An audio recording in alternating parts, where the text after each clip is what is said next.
fall into big savings, all in the Fred Meyer app. Get tender USDA Choice boneless petite sirloin steaks for $4.99 a pound with your card. Then get flavorful medium avocado for 88 cents each with your card and a digital coupon. Shop these deals at your local Kroger today or tap the screen now to download the Fred Meyer app to save big today. Fred Meyer, fresh for everyone. Prices and product availability subject to change. Restrictions apply. See site for details.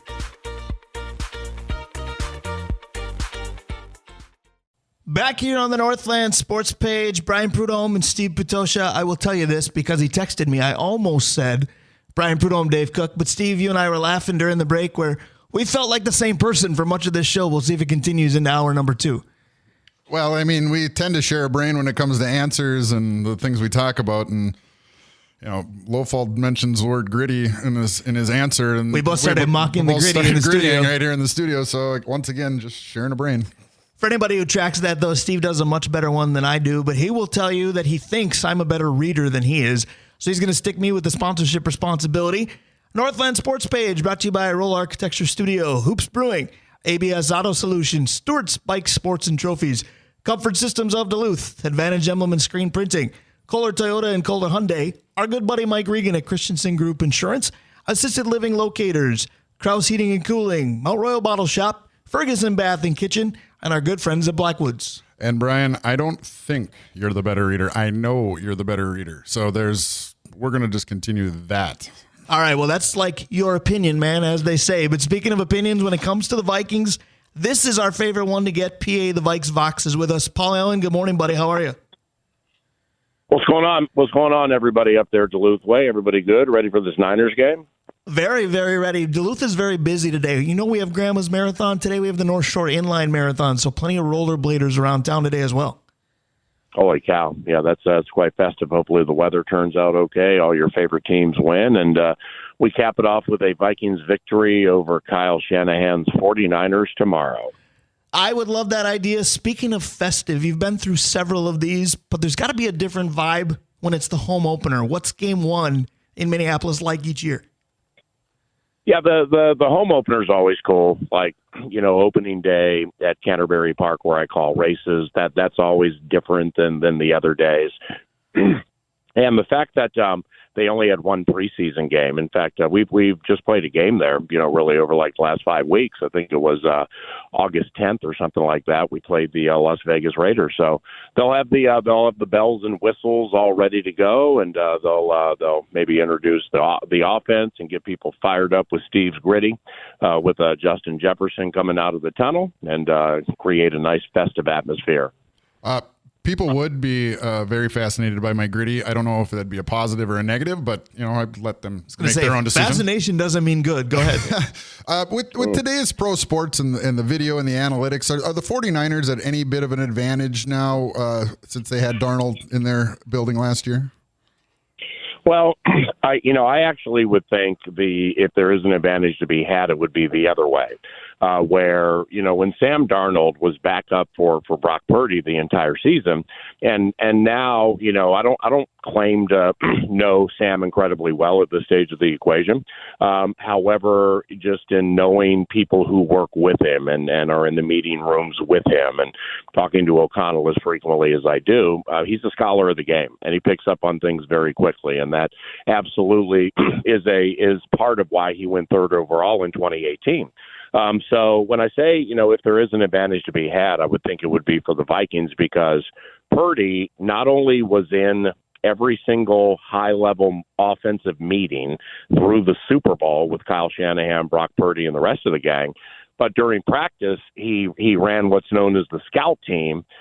In essence, he would be Sam Darnold this week for the Vikings all week up to the game. And, they would have one of their practice squad receivers be Jefferson, and one of their practice squad running backs or backups be Aaron Jones.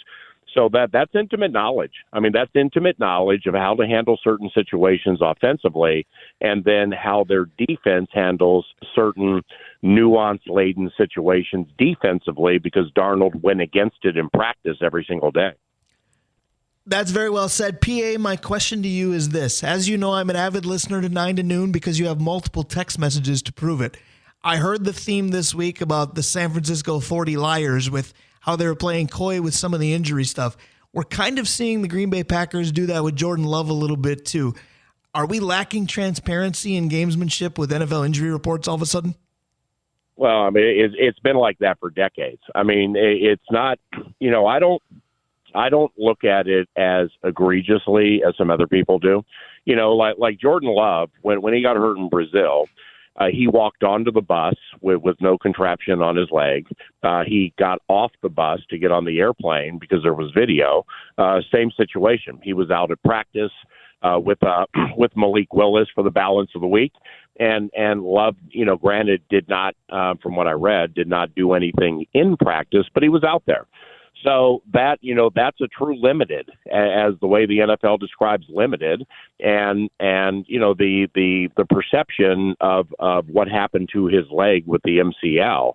It's people are going to have a tendency in society to go to 8 of 10 the bad way, just naturally and via human nature. Well, that clearly is not the situation here. I'd be shocked if he played tomorrow, but they have a right to have him out there at practice as limited, list him as questionable, and have the adversary fantasy football people, bettors and Packer fans and stuff like that, have them sweat it, right up until they make that final inactive decision. So I don't think that's duplicitous the way they did it. Now, the 49ers, I mean, I called them the 40 liars because, when you claim Christian McCaffrey, who's probably going to miss about a month and change with this Achilles tendonitis, and I say probably, but when you claim day of game, this came right to the wire and then we scratched him. And then you get the running back Jordan Mason saying, well, actually Friday night I knew I was starting. Right. Well, that's a problem. That flies in the face of the integrity of the way the injury reports are supposed to be handled. That's very well said. PA, speaking of questionable, Andrew Van Ginkel made one of the best first impressions on a team somebody could make. What do we know? What do we think about that foot injury going into tomorrow? Well, I don't. There's no way I can see him not playing. But I do. Well, I shouldn't say no way. Is I would be moderately surprised if he doesn't play. One thing that I think people are glossing over here is after Van Ginkel scored the pick six from Jones, he didn't play the rest of the game. So he was on the sideline the rest of the game. So something transpired around there. Now, I don't know that for a fact because eventually they ended up pulling Justin Jefferson and pulling Aaron Jones. And nothing's wrong with either one of those guys because they were blowing out somebody and they weren't going to lose. So, this I would imagine would be the right way to play the injury report, that there's some precautionary situations that are taking place now. And he'll have all of yesterday, all of today, and all of Sunday morning to get ready for noon. And, Brian O'Neill and Harrison Smith, they're kind of in the same spot. And, with the Harrison Smith situation, that's moderately alarming to me because he practiced in full Wednesday. And when you go from an in full to a did not practice the next day, that jumps on my radar. And then you go limited into the weekend. So I'm going to be following that one pretty closely. Yeah, that was what my question was the Harrison Smith injury. Is this just because he's a veteran that's been in the league long enough that he just needs a couple days off, or is this something we need to be concerned about? I mean, quite possibly. Maybe it's related, but to go to a full practice, then to no practice, but then go to a limited and a questionable, that basically would be. They're saying that whatever it is, I think it's a hip. They're saying that he has some form of a hip malady and he is questionable to play in the game, and the assumption has to be drawn now that that's why he missed Thursday and potentially did maximum half the work on Friday. Talking about some of the Vikings veterans that may or may not play tomorrow, a guy that's not really a veteran, but we know he's going to play tomorrow. In fact, we may need him to play a big role tomorrow. What do we need to know? What should we like about Jalen Naylor besides the speed? Because the speedy name, for me at least, isn't going to catch on. But what else do we need to know about Jalen Naylor? Well, first and foremost, this is the biggest football-related opportunity of his life. It's bigger than anything he saw in Michigan State, at Michigan State. O'Connell treated the preseason this year with a little more flair and a little more openness where, he put in some intermediate to some deeper stuff strictly to feature Jalen Naylor, and Jalen mostly came through. So Jalen has won the right to be active every single week. I like how he put on 7, 8, 9 pounds, and it did not compromise his speed. He's legitimately fast, maybe the fastest guy on the team. But when I say this is the biggest opportunity of his life, simply because Addison's not going to play, Naylor's going to get a lot of the Addison routes, and the Addison routes last year were good. Now Justin Jefferson didn't play against the 49ers last year, but Jordan Addison was all over the field, being covered by Charvarius Ward, their best corner and one of the 10 best corners in the NFL. So this is going to be, like coaches listening right now would really appreciate this. This is going to be the beautiful rubber meets the road, where you've paid attention in meetings, you've run the routes well in practice. How detail oriented are you going to be when this game begins and the adrenaline set of 10, it's loud, and you have to overcome distraction, and the 49ers are not showing you what you saw in practice, but you still need to do the same thing. So this is it's not an indictment on Jalen Naylor or his career, but it's a big chance for him to come through with a game that can help the team win. Well, we've talked a little bit about the defense and now the offense. I want to talk a little bit about our special teams.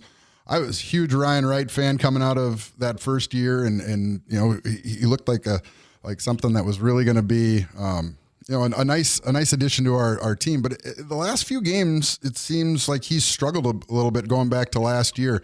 Do you have any concerns with the kicking game from that sense? Well, the Alabama rookie, kicking game overall, he's lights out. And really until he starts to show cracks, he's like after games, he's gripping and, say there was a big missed kick. Until that happens, I can't remember the last time I've seen this kid miss, and I'm not kidding you. And I watch a majority of Friday practice and some of Wednesday, and then, of course, the games, and I can't remember the last time I saw him miss. So he until further notice, he's completely lights out. With Ryan, Ryan's first year, he did not have a touchback until the playoff game against the Giants. And it came at an inopportune time, and I think it spooked him. Now, so we come into the next year, and I think he had 7 of them last year, or something like that. He had a high number of touchbacks last year, and so much so that they brought in a punter for the entire offseason named Seth Vernon. And Seth was a former wide receiver, I think, at Portland State. Very, very fast. So I thought maybe they had some sneaky stuff up their sleeve with Vernon, because Ryan can pass, but Vernon can run. So they cut Vernon. So now it's all Ryan's. And he's been in and out. You're right. I mean, it has not been as fluid or as dominating as it was that first year. Ryan is a really, really sweet kid who I've gotten to know quite well since he's been here, but he can be complicated. He can get up in his head. And but when he's playing freely, man, he's one of the better punters in the NFL. PA, you've talked at length about the amount of experience that the Vikings added in the secondary, but as far as being Vikings, most of them have been Vikings for about 10 minutes. I thought the secondary was very good last Sunday, but we all know that Daniel Jones wasn't. Seems without Ed Donatel in the building, Daniel Jones isn't very good. But how do you critique this secondary to this point? Well, yeah, I think you're right. In watching back the game, the theme last week early was like when we were at Twin Cities Orthopedics Performance Center for 9 to noon on Tuesday, a day we have Kevin O'Connell for a half hour at 11 a.m. I started to get into, the all 22 and look back at the game a little more critically than I had on Monday to be prepared for the head coach. And I saw Daniel Bellinger, their tight end, and wide receiver Darius Slayton. They were there for 4 or 5 first down hits, and Jones either threw it badly or Bellinger and or Slayton dropped them. So that's either a perfect storm for a coach where, like, they're in the room and, hey, we just whooped somebody and we held them to no touchdowns, but we got 7 things here to show you where if these happen against the 49ers, the chains will move and we're going to be in trouble. So it's kind of a perfect storm situation, or because most of them took place in the middle of the field, or there's a developing problem in the middle of the field. And, they are not facing Daniel Jones this weekend. They're facing Brock Purdy. So I'm sure they'll tighten those and fix those. But Gilmore, Shaq Griffin, a couple of guys who have played a lot of games, they needed that one off the layoff. Neither had played since last year. And they should be better and just more in tune with football timing and shape this weekend compared to last weekend. But I agree with you. For the most part, they played pretty well. And the pass rush was unpredictable. They only blitzed 11 times. And that's to their advantage into this game because Flores can blitz 20, 22 times a game, or he might pull back and blitz 5 times to confuse Purdy. But the pass rush was good against the Giants. It certainly was. Also, the San Francisco 49ers pass rush and their overall defense is incredible as well. The Giants have a decent defense, but this is an upgrade there too. Who's the most dangerous player on the Niners defense? Because we talk about Bosa, we talk about Warner, we talk about the secondary. Who do you have your eye on? Well, it's an upgrade because they're the 49ers, and they're more organized than most teams in the NFL, and they play with a high level of confidence, which members of the Giants secondary lacked. So you're right there. However, when you scheme and when you plan for pass rusher Brian Burns on one side, the speedy Kayvon Thibodeau on the other side, Dexter Lawrence is better than anything the 49ers have in the middle of their defense, and most teams too. So just keep that in mind, that holding Burns and Thibodeau to 1 combined tackle and 0 for Kayvon, that's a monumental accomplishment. And then Dexter's eating you up early. You change the plan, and you don't hear from him for 2.5 quarters. Well, that's massive too. So I'm not shortchanging Nick Bosa. I'm not shortchanging Fred Warner. Like I said, Charvarius Ward is one of the best corners in the NFL. He's gotten really good the last couple of years. But they'll be down their best safety, Hufanga. He won't play. So they're going to have a backup there. The point here is this 49ers defense it's beatable, and it's beatable when you run on it and you're getting 3, 4, 5 a carry, and you pull one of the 2 safeties down close to the box. That's when you get over the top on it. So Fred Warner is a 2-time first-team All-Pro. He's led them in tackles 6 consecutive years. He's a very good Tampa 2 pass coverage drop guy. So he's probably the mark on defense. Bosa's really good, but you can handle him with a double. But the biggest key to this game, man, is pulling them out of their running game. And McCaffrey's not going to play, but Jordan Mason just went for a buck and high change, and he got a touchdown. Well, now nobody's being caught off guard by Jordan Mason this week, and his backup, Garendo, is a rookie who has never taken a snap in the NFL. So we'll see how that works out. But consider this from last year. Okay, you grab a 2-score lead on them, and they're still going to be very tough to beat with McCaffrey and Ayuk and Kittle and Purdy. Debo didn't play. But in the second half, the 49ers went to tripping a little bit, man. They threw it 14 times. They ran 6. And of those 14 passes, there were 2 interceptions by Cam Bynum, including a game-winning interception. And there also was a strip sack by Daniil, recovered by Metellus, but it was reversed, and the 49ers kept the ball, but the strip sack still counts. So when you make them a 60, 70, 80% pass-first team, and you have the skill set and the high-level scholarly approach taken by these coaches, we have a really, really good coaching staff for the in-game, in the middle of the battle situation. When you make them pass first, you're going to beat them. And if they can make them pass first tomorrow, it's scoring early and taking the lead is important in every game. Right. Multiply that by 10 when you play the 49ers. Having a lead on them in the third quarter is massive to take them out of that running game. We would certainly love to see that. Speaking of things you love to see, I want to close with this. We talk about performances all the time, but the fun of having you with us is you bring us into relationships that you have with players as well. The Vikings extended one of the good guys this week. Harrison Phillips couldn't happen to a better guy, correct? Yeah, he's terrific. He's terrific. All the glory goes to God. When Harrison talks, which is the way you've heard me talk all the time, there's a certain way to do that authentically that that is genuine, and that's quite honestly being as deeply rooted in Christianity and running the chapel and doing chapel for the team and everything. I've just learned this over the years that, if you go to Bible bumping or Bible thumping on people's heads and you do it the wrong way, trying to share the gospel of Jesus Christ, it's going to go the other way. It's going to turn them off. Harrison's authentically real with that. So that really made me proud the way he handled that with some things he said in the media. A guy that I've gotten really close with over the last, I'd say about 9 months is Brian Flores. And Brian and I, we pray together a lot. We talk a lot. We pray before every single game. And, to a man, I can't remember one time talking to Brian about football, about like the defensive schemes or like what's coming at you with Purdy and stuff. Because God has me recognizing that Brian, he's in the belly of the beast with suing the NFL. He's got a bunch of things going on, man. He didn't get one sniff for a head coaching job last year, which is ridiculous. So I really have a high level of reverence and appreciation for his walk and just his life and what he goes through. So I just love Brian Flores. He's he can be on the complicated side, but man, inside of there's just a big smile and just a big lovable man who's really good at what he does. I can appreciate that. PA, the same goes for you. I will tell you that this Brian loves you. You got a lot of things going on. Thanks for always making the time. We appreciate it. Love you too, man. All right, Steve, good chatting with you. Yeah, thanks, PA. Awesome to chat with you too.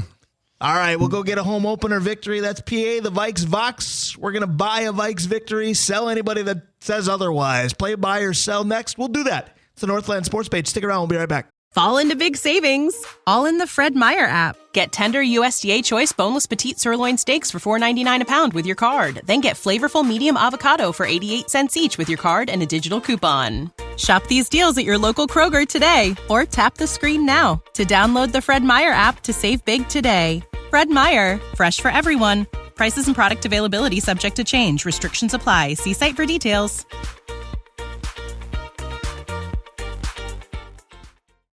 Back here on the Northland Sports Page, Brian Prudhomme, Steve Patosha, a little Can't Buy Me Love.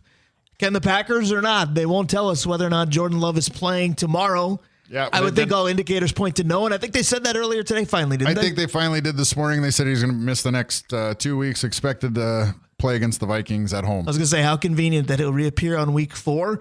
They were trying to say all week that he could play tomorrow. I wasn't buying that for a second. No way. There was no way that was going to happen, and yeah, I just think that's kind of the fun and games of the NFL. So while if you really want to know what the injury report is, just look at the line in Vegas because those guys always have it correct. Somehow Vegas always knows they can buy just about anything they want with the money going in and out of there. Speaking of buy, I want you to buy everything our sponsors have available. Northland Sports Page brought to you by Arola Architecture Studio, Hoops Brewing, ABS Auto Solutions, Stewart's Bike Sports and Trophies, our friends at Comfort Systems of Duluth, Advantage Emblem and Screen Printing, Kohler Toyota and Kohler Hyundai, our buddy Mike Regan at Christensen Group Insurance, Assisted Living Locators, Krause Heating and Cooling, your Carrier HVAC authorized dealer, Mount Royal Bottle Shop, Ferguson Bath and Kitchen, and our friends at the Blackwoods Group. All of those locations are dynamite. Why do I know? Because I think I've been to just about all of them quite regularly. I think I was at Tavern twice this week, so that's... I didn't go last night, but I got it ordered in. I think that counts. I'm sure that they're just fine with that. I was going to say, Tavern more often than not is my weekend go-to when I don't want to think. And I don't mean that as a negative thing. It's quite the positive. When you know you're going to get something good, no matter what you get, I go to Tavern. Well, one of the kids who played for me last year, Luke Anderson, and I went and had lunch before he left to go to school out at North Dakota this summer, and he introduced me to a pizza there called the Aaron. And I cannot go a week without ordering that pizza. So thank you, Luke, and thank you, Aaron. Absolutely. Always good cuisine at Tavern in many different shapes and sizes and varieties, if you will. With music, we say genre. I'll tell you, on their menu, there's no genre I don't like, much like Hoops Brewing, which we talked about earlier. Oh, yeah. Everything at Tavern's amazing. Everything at anything the Blackwoods Groups does is always been incredible. It is top-notch. So, again, buy just about anything you can at all of those locations. Time for us to play buy or sell. If you're new to the game, here's how it works. I'm going to give a statement for each of the 4 major sports leagues: NBA, NFL, MLB, NHL. Steve has 2 jobs today, formerly Dave Cook's job. Of course, he's only in Colorado for a week. He'll be back in that chair 1 week from today. But, Steve, your job is this. First of all, piping hot takes, which I know you'll always give me. And second of all, you get to determine which order we play in. What league would you like to start with today? Let's start with the NBA. All right, so the NBA, you just talked about Vegas, so this will work beautifully. The NBA put out Vegas odds for the NBA MVP this coming season. 2 players had the exact same odds, and they are the favorites. Nikola Jokic or Luka Doncic. Buy or sell that there's a clear-cut one you take over the other. I'm a little more of a Luka guy. I'm sorry, of a Joker guy. Yeah. I think he just whines a little less, and I don't know. There's something about the Joker and the way he plays that I really like. I actually, he's one of my favorite players to follow in the league. I kind of like Luka too. I was turned off by him in that playoff series last year. We all were, if you're a Minnesota fan. Yeah, and I was that because they were playing the T-Wolves and I was pulling for the T-Wolves, so I was a little more heightened than maybe. But I'm going Joker. That's very fair. Now, you've said repeatedly today, and I think we've said it both privately and publicly, at times, and especially today, we seem to share a brain. Ready for another? Because I'm taking the Joker as well. My reasoning is a little bit different. Yours was more attitude and conduct on the court. I think that's part of it. Mine is simply basketball 101. One of these guys plays defense that can alter a game. One of these guys doesn't play defense, and that's Luka to me.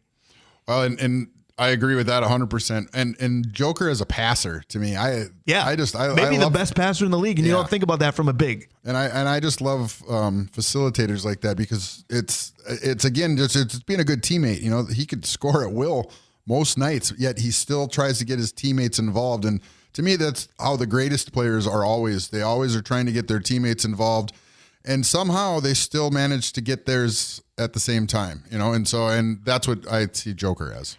I think that's a valid point. The other valid point I wanted to make is if I was truly laying a bet on who I thought would win the award, some of it has to do with personnel around him. I mean, the Mavericks, they have Kyrie. The Mavericks just signed Klay Thompson. There's still only one basketball to go around. Now, no question, that offense will run through Luka, but will it as much as it normally does? When you look at Denver and the Joker, they have Jamal Murray. They just extended him. They have the Joker. And what else you got? Didn't they just bring in somebody else too this offseason? They brought in some players, certainly, but when you think of jump off the map type players, I just still think it's those two. And Denver won a championship 2 years ago running it through the Joker, and I think they'll continue to do that. So that's my mantra there. All right, 1 down, 3 to go. What league would you like to play with next? Let's go the NHL. All right, the NHL. Now, Common Show on the Mothership has preposterous statement tournaments each year. I read something this week that I initially thought was preposterous. So at the same time, and yes, they brought in Russell Westbrook, but that only makes me want to double down on who else you got. But it's a good find by you. But back to the NHL. I read something this week that I thought was preposterous. So that might tell you that I'm absolutely selling this and let the cat out of the bag a little early. But there was a list of NHL coaches unlikely to survive the season. And the Minnesota Wild's John Hines was listed relatively high. Buy or sell, you could see that happening.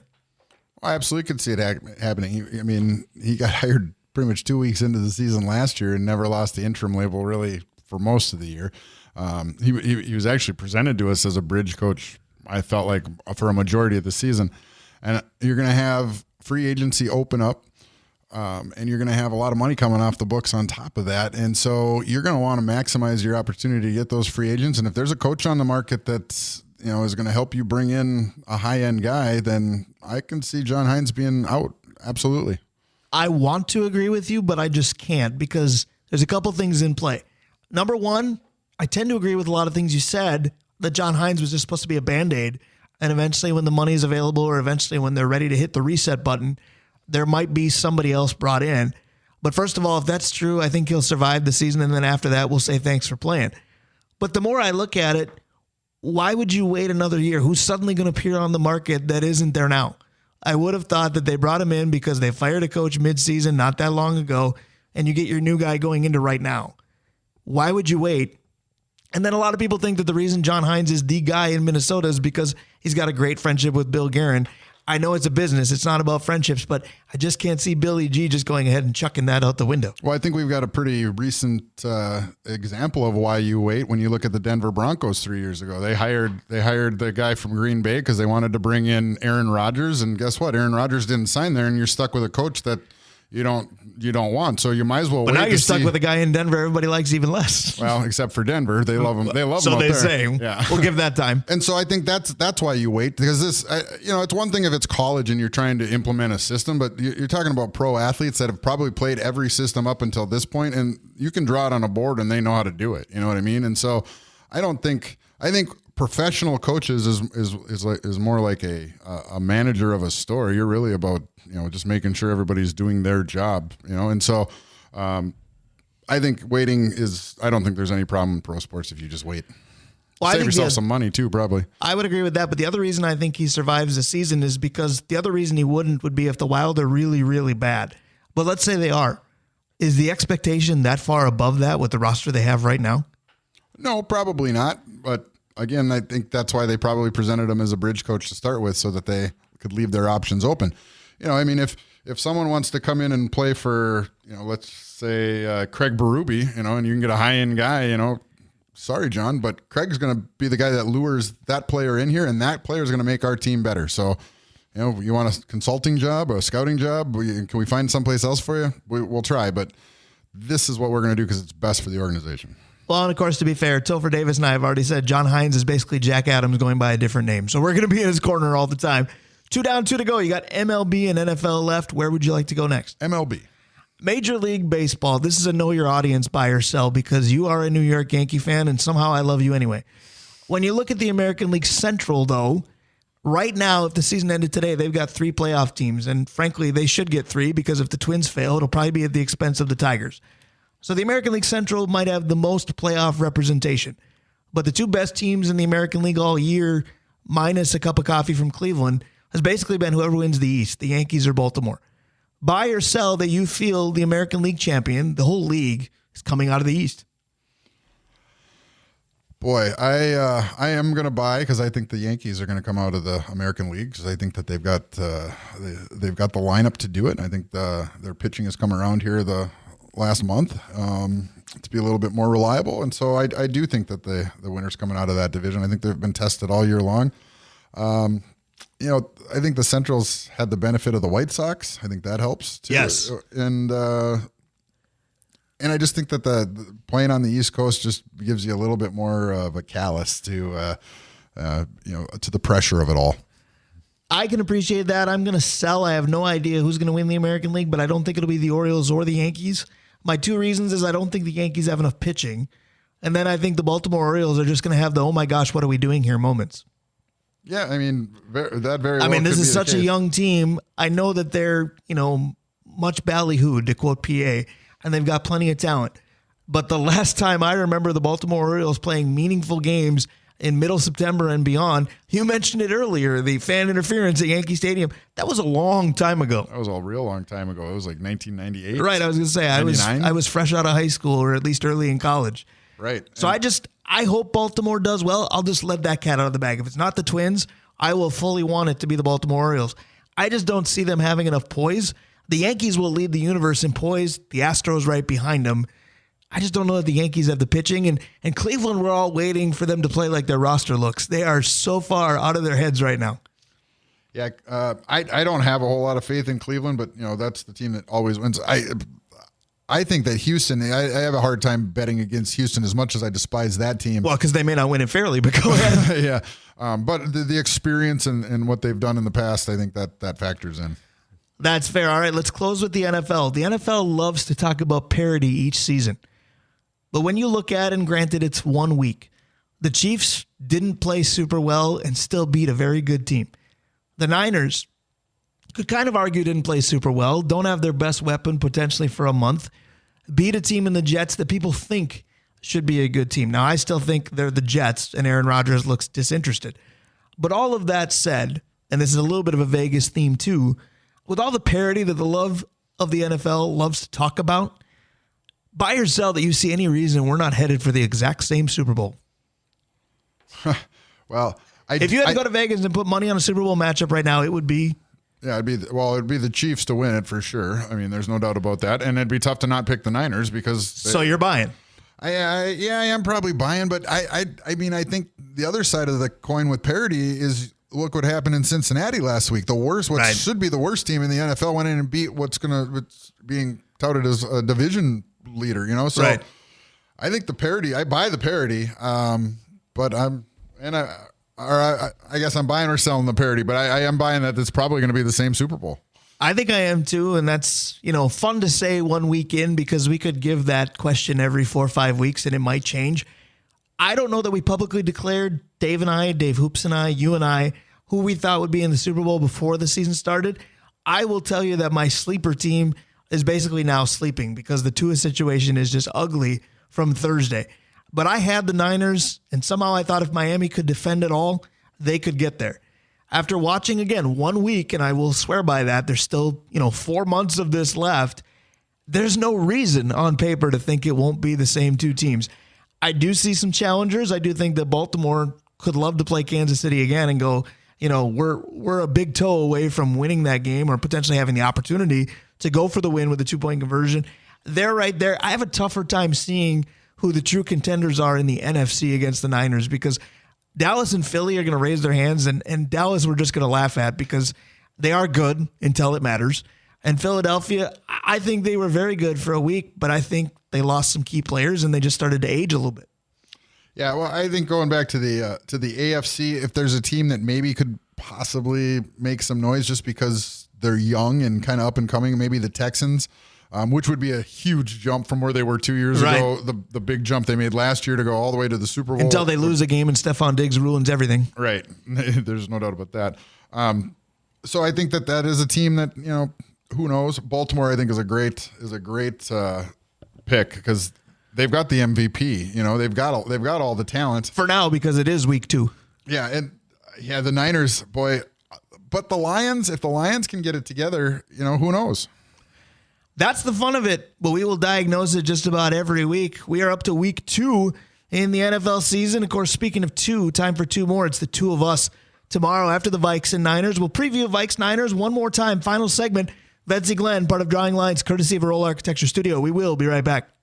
Fall into big savings, all in the Fred Meyer app. Get tender USDA choice boneless petite sirloin steaks for $4.99 a pound with your card. Then get flavorful medium avocado for 88 cents each with your card and a digital coupon. Shop these deals at your local Kroger today or tap the screen now to download the Fred Meyer app to save big today. Fred Meyer, fresh for everyone. Prices and product availability subject to change. Restrictions apply. See site for details.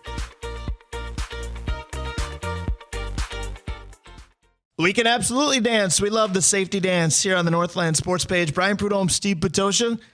It's the second tier of the Brian and Steve weekend as we did high school football together on Thursday. Northland Sports Page here this morning, and time for 2 more. Vikings post-game tomorrow, hopefully post-second victory of the year.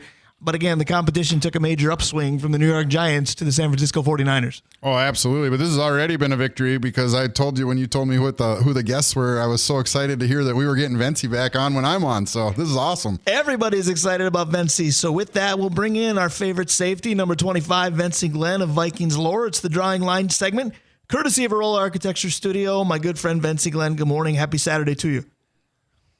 Good morning, guys. How you doing, Steve? I'm doing great. It's great to have you on, Vencie. Good.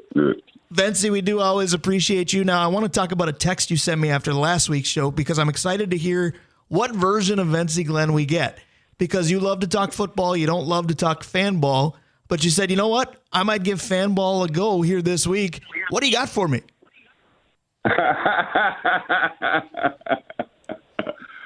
No, my version of fan ball is I definitely like what I saw last week. I like Sam Darnold, the way he operated the offense, but that's what you get from a veteran guy. And that's why when I made the comment the week before, when I say Sam Darnold going to be Sam Darnold, I mean, quarterbacks are put in the game to run the offense, just like a truck driver is to drive the truck and get the haul of goods there. So when you talk about how great quarterbacks are, they're doing their job. There's 20, 21 other guys that start also. They have to do their jobs for him to be successful. And everybody did their job. It wasn't one guy that stood out. It was a team effort. Everybody ran well, caught well, did their assignments, defense played well. That's football. So you don't put the onus on a quarterback.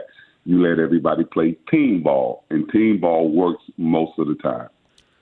Absolutely, it does. You mentioned the Vikings defense playing well. A lot of people who saw the game, who know a lot more than I do, said, Brian Flores has schemes that just has offenses confused. You've played many defensive schemes before. What did you see that the New York Giants just couldn't seem to piece together at all? Well, it's not that you have schemes that get guys confused. It's just that you have players that are good, that understand their jobs. You can have all kinds of schematics, but if you don't have the players to carry it out, it don't matter. You're going to get gashed.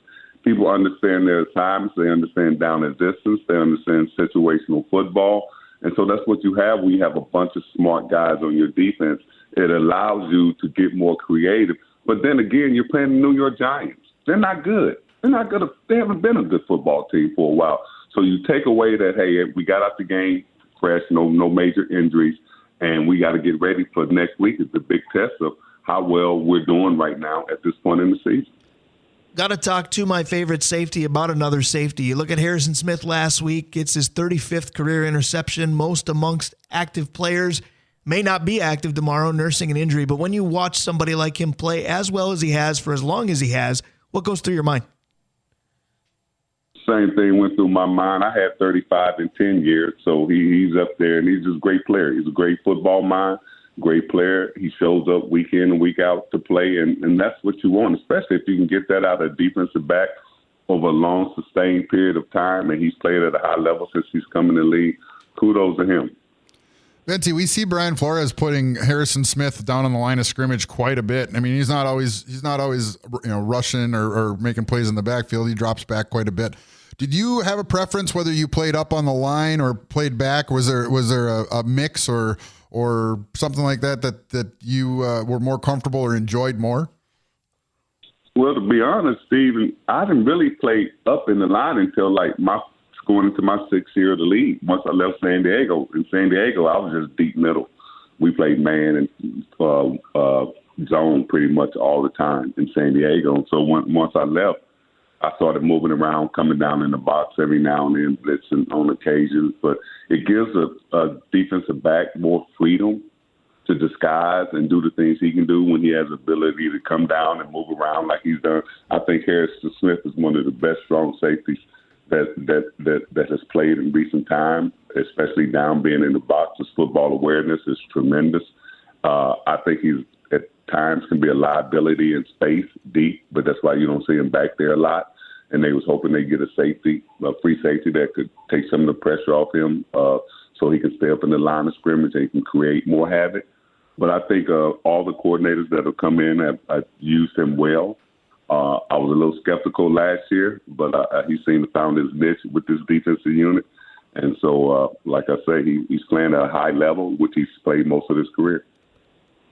Absolutely, he has. So we talk about Harrison Smith quite a bit. And when it comes to Harrison Smith, I watch him pre-snap, and he looks like the leader of the defense. Not only is he doing what he needs to do, but he's coordinating everybody.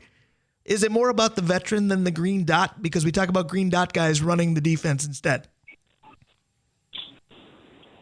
It's the individual.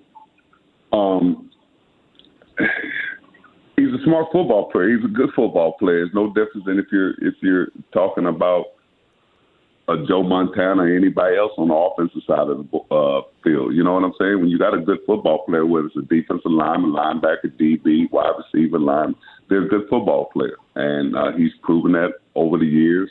And his numbers say it, and his all-pros say it as well. So I don't really get hyped in one guy because he plays as well as his team plays around him, and guys create opportunities for him to make plays because that's how the defense is set up. And I just like the way he carries himself. But I don't get too hyped on one defensive player because it takes 11 guys to win. Well, and I want to go with that theory some more as we're talking to my favorite safety, Vencie Glenn, as part of Drawing Lines, courtesy of Arola Architecture Studio. It's Brian Prudhomme and Steve Patosha with Vencie Glenn. And Vencie, your theme through the years that you've been on this show is team over individual. You've already said it today a couple of times, and you couldn't be more right. But when I look at the Vikings opponent tomorrow, aren't they the proof of that? Because everybody said, Christian McCaffrey's not playing, and they blew out the Jets, and his backup did just fine. And Christian McCaffrey's not playing again tomorrow, and they'll still be favored to go into Minnesota and win. The 49ers, when you look at it, they've got a lot of great individuals, but you add all that up, and this is one hell of a team, is it not? It has been for the past 2 years. Their situation has been quarterback issues. And that's why when Brock Purdy came on the scene and they exploded into, wow, everybody's really, really noticing them instead of talking about Jimmy Garoppolo all the time. It put the puzzle together. And I think last year was a prime example. If they can stay healthy through all the big games, they'll be successful. And if you look at the chemistry of the San Francisco 49ers, John Lynch is the GM.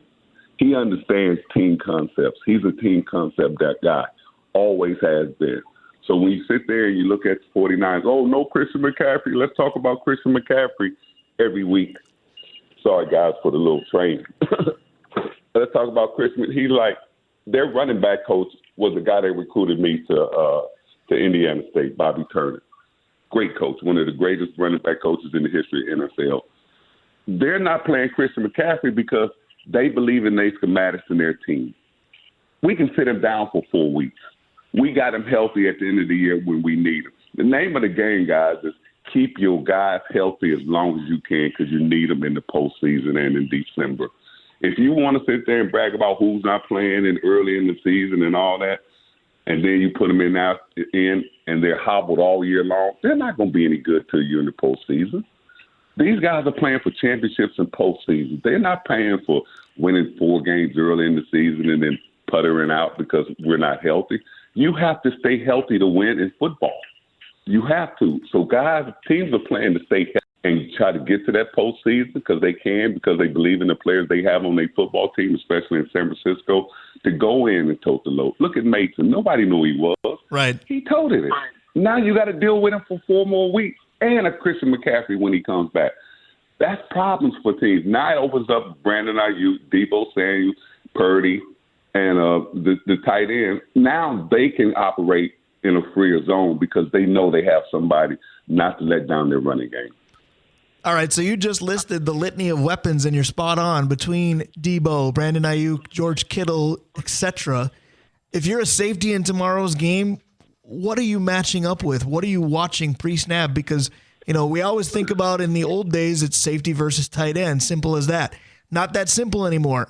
How do you scheme against a team like this if you're in the safety position that you would be in? Same way I schemed with San Francisco, had Jerry Rice, Roger Craig, John Taylor, Brent Jones, everybody, Rathman, Joe Montana. But you got to play team football. That's defense every week in and week out. This is going back to football, talking real football. I don't care about individuals. It's a team concept. It's team schematics. It's team hustle that allows teams to win and be very good football teams. Every team has great individuals. But if you can't put it together schematically, it doesn't matter. Look at Chicago Bears. They got all that talent, can't even score a touchdown. It's the NFL. You got guys throwing for 95 yards in the NFL, and they're bragging about winning. The quarterback is garbage in the NFL.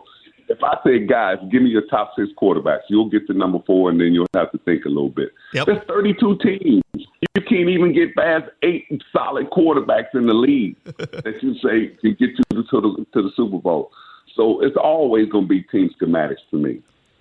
I love that, Vencie. One thing I love about you is you'll always tell us how you really feel. I always appreciate it. I know you don't like to talk fan ball, but let's talk to the fans for just a moment because I asked Paul Allen about this at the open of this 11 o'clock hour up here in Minnesota.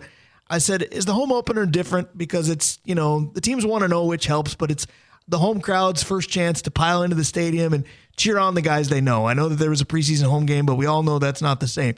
As a player, what's a home opener like the first time you hear your home stadium pretty loud for you? It's exciting. It's exhilarating. It's I think, to me personally, it's a little bigger than the opening game because unless the opening game is at home, so when you have the home opener, you're excited to showcase what you have that year as a team. And as an individual, but it gives you the excitement level that the fans have all season, and that you're ready to play ball. You want to bring a championship back here, and hopefully at this time in December, we're talking playoffs. Absolutely. It's always good to talk to you, no matter what it's about. Vencie Glenn, we love you. Have a good rest of your weekend. I appreciate you guys. Be good, Steve. Thanks, Vencie. Absolutely. That is Vencie Glenn. Thank you to Dave Hoops. Thank you to PA. Thank you to Eric Lofalt. Thank you to Vencie Glenn. Thank you, Steve. This was a blast. It always is. Always a blast. I could listen to Vencie talk football all day. He is just awesome. And you'll have an opportunity to listen to us talk football tomorrow after the Vikings-Niners. Hopefully after a Vikings win, it'll be time for two more with myself and Steve Potosha. We're 2/3 of the way through our weekend together. This was a blast. Boy, it's flying through. I wish it'd slow down a little bit. Absolutely correct. That is the Northland Sports page for this week. Have a good weekend, but we'll talk to you tomorrow. Skol Vikes. Fall into big savings, all in the Fred Meyer app. Get tender USDA choice boneless petite sirloin steaks for $4.99 a pound with your card. Then get flavorful medium avocado for 88 cents each with your card and a digital coupon. Shop these deals at your local Kroger today or tap the screen now to download the Fred Meyer app to save big today. Fred Meyer, fresh for everyone.